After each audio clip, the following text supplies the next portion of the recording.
पढ़ता था, अब मैं जाता हूँ मस्जिद के अंदर पढ़ने के लिए। जब खुले तौर पर आयुष मलिक ने ऐलान कर दिया कि नहीं, मेरी बहनों की शादी के बाद मैंने अपने घर वालों को बता दिया, तब तक सब कुछ सामान्य था। लेकिन अचानक जिस जिस बाबा का जिक्र किया जा रहा है, या जो ये बताया जा रहा है कि कुछ लोग जिस तरीके से उनके घर के बाहर धरना दिए हुए हैं, कौन है ये लोग, क्यों दे रहे हैं धरना, क्या मतलब उनका कि वो इस तरीके का दबाव बना रहे हैं। सब देश के अंदर संविधान है ना, देश के अंदर कानून है ना, कानून अपना काम कर रहा है, कानून अपना काम करे, जांच करे। किसी तरीके के दबाव धरपकड़ है तो बिल्कुल आप जांच करिए।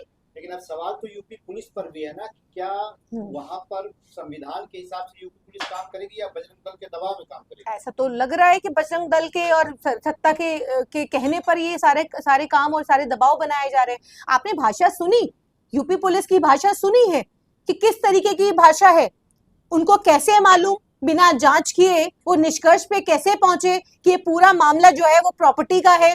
चांदनी के परिवार को जिस तरीके से जेल के अंदर भेज दिया गया, कैसे उनको मालूम बिना जांच के आपने किसी को उठाया और आपने अपने आप ही मनगढ़ंत कहानी बना ली।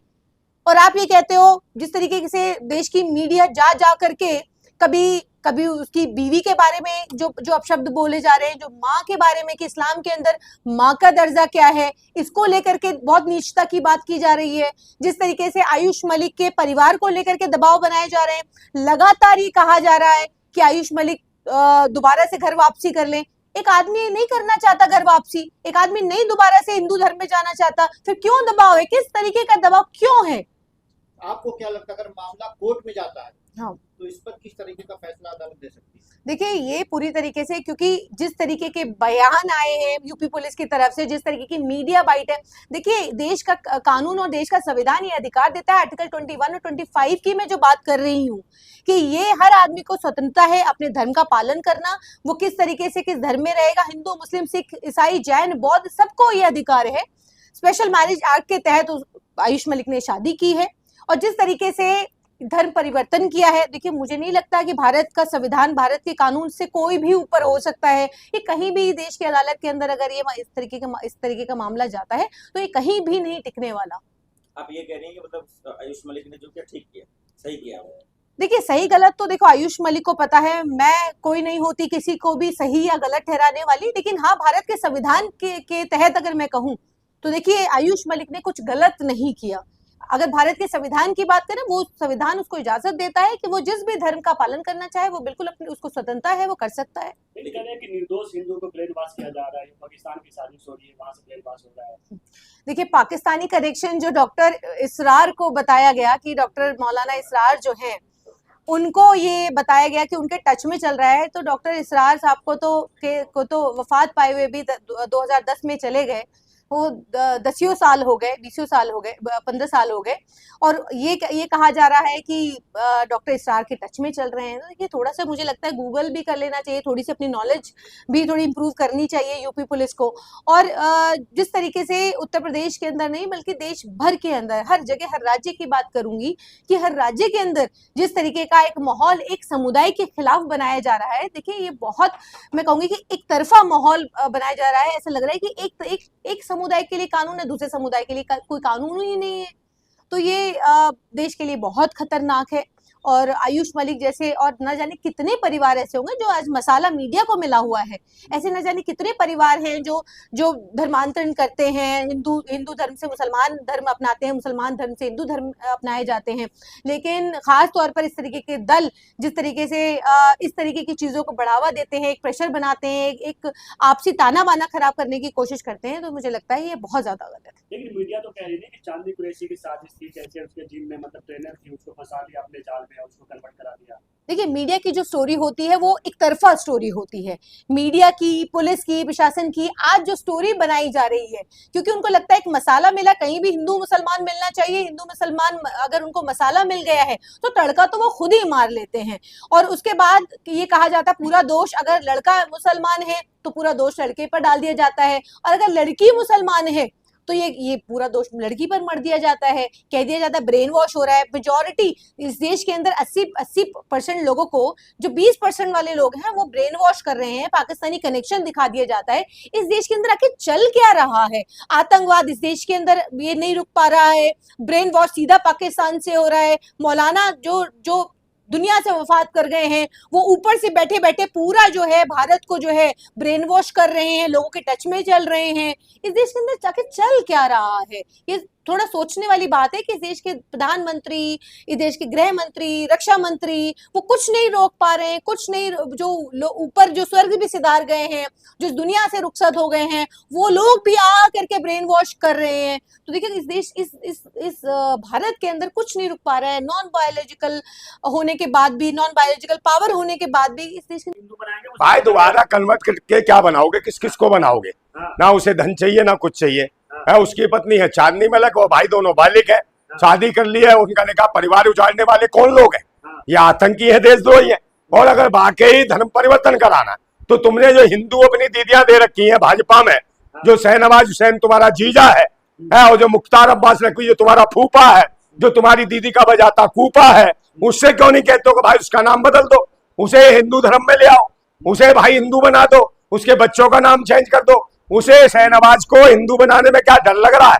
वो तो भाजपा ही है आरएसएस का बना दो उसे, पूरा का पूरा हिंदू बनाओ, उसका नाम बदलने में फटती है तुम्हारी। है उसका क्या नाम, मुख्तार अब्बास नकवी का। और अभी योगी आदित्यनाथ पहले गए तो उसके रामलाल की लड़की की शादी थी, है उसका भी पति कहीं ना कहीं मुल्ला था, तो वहां तो आशीर्वाद देने गए थे और शादी में खाया खूब रसगुल्ला और कर रहे थे बिस्मिल्लाह, तब किसी ने वहां कुछ नहीं करा, कोई दिक्कत नहीं थी। अब इन्हें दिक्कत हो रही है कि मुसलमान इसको बदल देंगे, परिवर्तन करा देंगे। ये काहे को तुम कौन हो बे? तुम्हें किसने ठेका दे रखा है? तुम गाय को राष्ट्रमाता का दर्जा दिला दो, यही काफी है। इसके लिए कोई आंदोलन वापस करना चाहिए। कौन सा वापिस करेगा? हाँ। कैसे वापिस करेगा? कोई वापिस नहीं करेगा। ओ भाई कोई ब्रेन वाश नहीं, मैं कहता हूँ दिया बालिक है वो, बालिक है, उसकी दाढ़ी मूछ इतनी लंबी है, जगह जगह बाल है, उतार के देख लो कपड़े है, तो भाई उसको वो कहां से उसे तुम कर दोगे? वो तो कह रहा मैं अल्लाह का हो गया, वो अल्लाह वाला हूँ, तुम मुझे नहीं बदल सकते। और अगर तुम, और भी दूसरे नंबर भाई भारत में, देश के अंदर मुसलमान इतना डरा हुआ है, इतना दहशत में है इन आतंकियों की सरकारों में, कोई मुसलमान की हिम्मत नहीं है, डरता है किसी हिंदू को मुसलमान बनाने के लिए। मगर ये कौन लोग है, मैं तो इसको सैल्यूट करता हूँ आयुष मलिक को, कि ऐसे माहौल में जब मुसलमान डरा हुआ है और एक हिंदू आदमी जिसको कह रहे हैं जाट है, ये इस्लाम कबूल करता है, बहुत बड़ी बात है। और इनके मुंह पे थूक रहा हूँ। बिल्कुल आयुष मलिक ने मोहम्मद अली को सैल्यूट है, जिंदाबाद है, जिंदाबाद सलाम, जिंदाबाद एपीजे अब्दुल कलाम। हिंदू धर्म को बदनाम कर रहे हैं। काहे का हिंदू कौन है? धर्म का है भाई हो? तेरे को कुछ पता नहीं, कहां से पत्रकार बना दिया तुझे? ओ भाई तू लटकहार है, पत्रकार नहीं है, समझ गया ना? और फालतू की बकवास मत कर। हिंदू कोई धर्म नहीं है, मोहन भागवत कह चुका, नरेंद्र मोदी कह चुका, अटल बिहारी वाजपेयी कह चुके, और कहीं भी हिंदू कोई धर्म नहीं है। जबरदस्ती हिंदू धर्म बना दे तो हिंदू शब्द भी मुगलों का दिया हुआ शब्द है, तो भाई मुगलों की नाजात संतान होंगे जो हिंदू बन रहे हैं। भाई हम नहीं है हिंदू, हम तो देश के भारतीय हैं, मूल निवासी हैं, और निश्चित रूप से देश के संविधान और लोकतंत्र में आस्था रखते हैं। और कोई भी व्यक्ति किसी भी धर्म, मजहब, संप्रदाय में जा सकता है, ये उसका अधिकार है, संविधान उसकी इजाजत देता है। और अगर कोई इसके खिलाफ किसी पे जबरन इस तरीके के आरोप लगाता है, पीछे पड़ता है, परेशान करता है उनके घर वालों को, तो उसके खिलाफ एफआईआर दर्ज होनी चाहिए। जितने हिंदू संगठन है जो इसके पीछे पड़े हैं, डरा रहे हैं, धमका रहे हैं, इनके खिलाफ एनएसए का मुकदमा लगना चाहिए, इन्हें जेल में डाल देना चाहिए हिंदू संगठन। काय का गुनाह किया? प्यार करना गुनाह है, इबादत करना गुनाह है? इबादत करना, माँ बाप के साथ भी तो गलत किया ना, परिवार माँ बाप के साथ क्या गलत कर दिया? माँ बाप को तो माँ बाप मान ही रहा है, वो कब कह रहा है? क्या चीज? औलाद की कीमत क्या? औलाद तो औलाद ही है, औलाद में क्या दिक्कत है? वो धर्म या दूसरा कुछ गाना बजाना कर लेगा तो औलाद नहीं रहेगा। वो तो कह रहा माँ बाप की इज्जत करूंगा, सेवा करूंगा। वो कहता है इस्लाम तो मुझे और सिखाता है कि माँ बाप की सेवा करूं, है तो भाई इज्जत कर रहे हैं हम। अब उन्हें ज्यादा दिक्कत है, उन्हें लगता है कि ये कैसे बन गया, तो वो भी बन जाए माँ बाप, और नहीं बनना चाहते तो भैया अपनी पूजा करें, इसे इबादत करने दें आयुष मलिक को, इसे मोहम्मद अली बने रहने दें। आप जो बनना चाहते हो, राम वाले बनना चाहते हो, राम वाले बने रहे, इसे रहीम वाला बन गया तो इसे रहीम बनने दें, क्या दिक्कत है? ये अधिकार संविधान देता है। और मैं बार बार कह रहा हूं, जो बार बार जो कहीं ना कहीं डराने का प्रयास कर रहे हैं, डराने की राजनीति छोड़िए, आप देश को तरक्की की बात करिए, शिक्षा, स्वास्थ्य, रोजगार की बात कीजिए, बहन बेटियों की लुटती हुई जो इज्जत है उनकी सुरक्षा की बात कीजिए। और मैं साफ कहता हूं, ना हमें मंदिर चाहिए ना मस्जिद चाहिए, हमें बहन बेटियों की लुटती हुई बचाने की इज्जत की जरूरत है। और ना हिंदू ना मुसलमान, हमें चाहिए देश का सुरक्षित इंसान। लेकिन फिर वो कौन लोग हैं जो आयुष मलिक को खराब कर रहे हैं, जिन्होंने गलत किया ये फैसला? अरे वो है राजनीतिक लोग हैं, 2027 में चुनाव आ रहा है उत्तर प्रदेश में, उसको लेके टारगेट कर रहे हैं। 2023 में ये मुसलमान बना, अब इन्हें ध्यान आ रहा है, अब कह रहे हैं निकाह कर लिया, अब इन्हें वलीमे की दावत चाहिए, तो भूतनी की दावत देनी है, खुद दे दो दावत, हम भी आ जाएंगे उसमें, हम भी खा लेंगे, पाए नल्ले नीम कीमा कोरमा नहारी भुना चाप सब खाएंगे, खिलाओ हमें भी, हम सब खाएंगे और तुमको भी खिलाएंगे, तुम्हारे मुंह में ठूसेंगे पाए और करना खाए खाए भूतनी के मर जाओ अंत